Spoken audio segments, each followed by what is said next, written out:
Y vamos a seguir con la parte de las glándulas anexas del aparato genital masculino.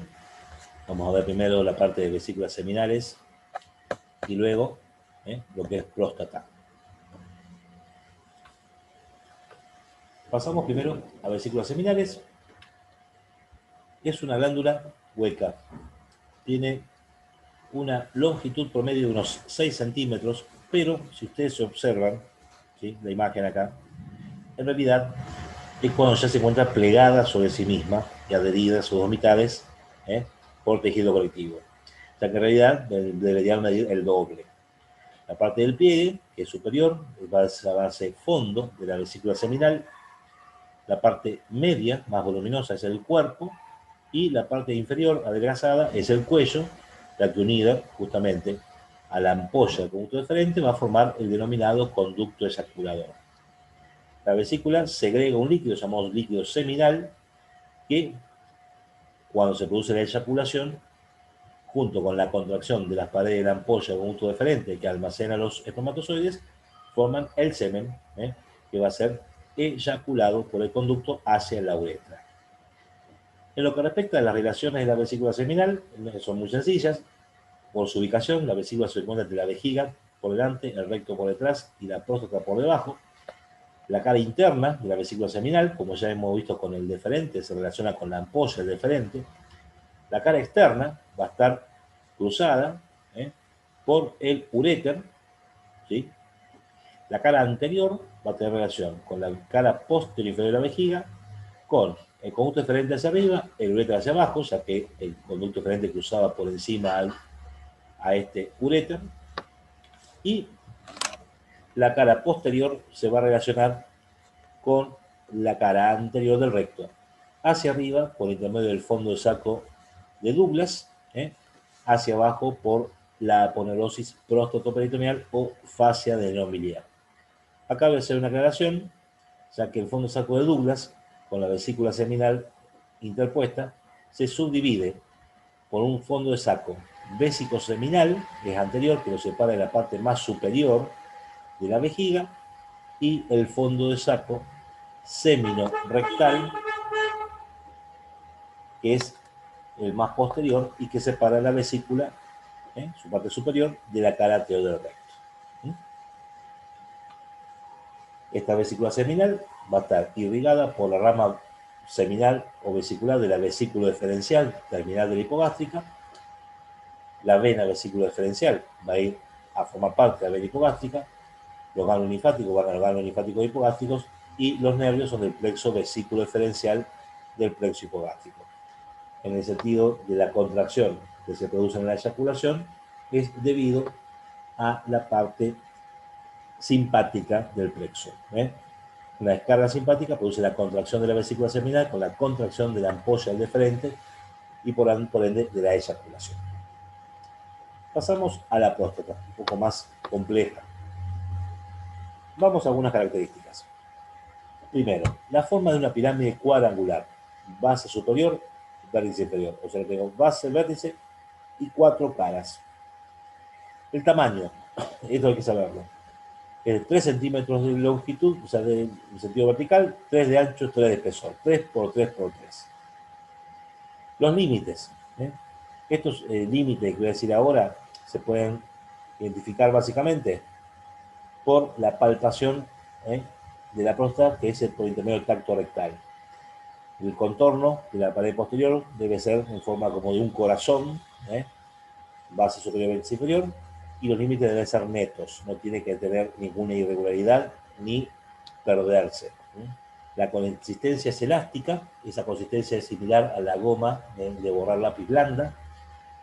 La superficie debe ser lisa, totalmente lisa, cualquier irregularidad puede significar patología. No debe sentirse dolor, el dolor aparece en la prostatitis, y si nosotros la empujamos un poco, tratamos de moverla durante el tacto rectal, debe moverse, no debe quedar fija, por eso es que es móvil al tacto.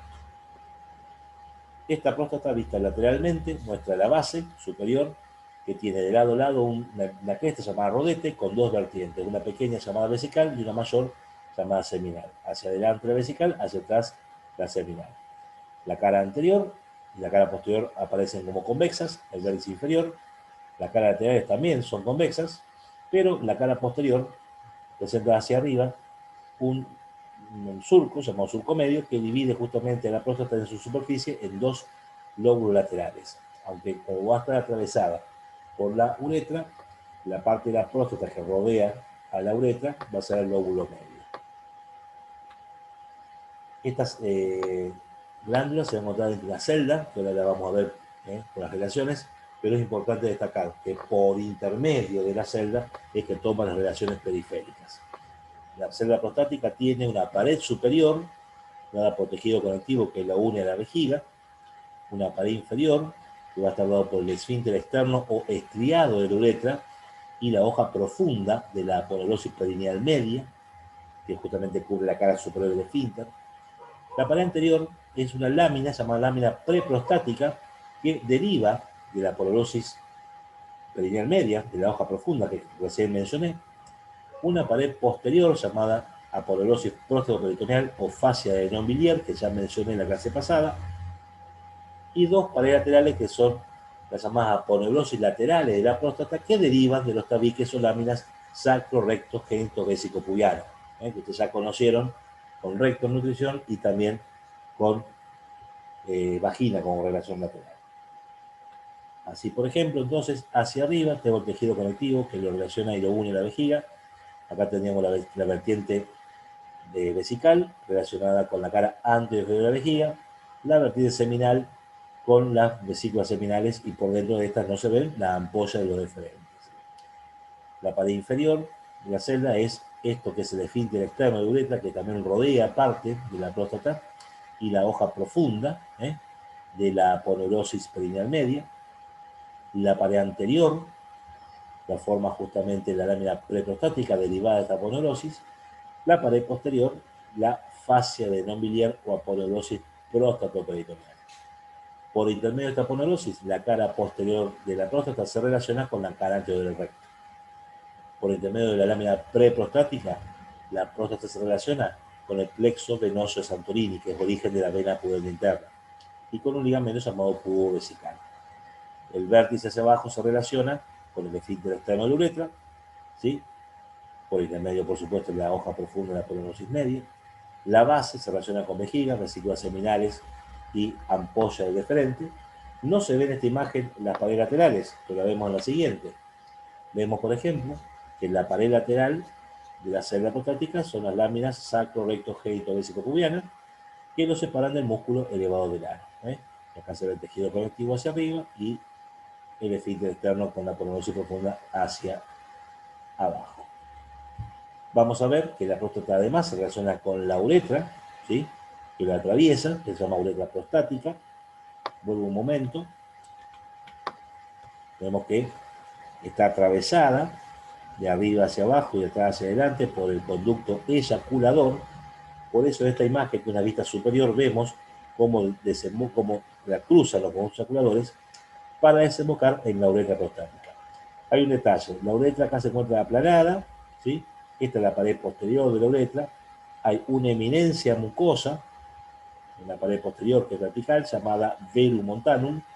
En el centro del verum montanum desemboca un conducto, que es un fondo de saco, es ciego, que es el llamado utrículo prostático.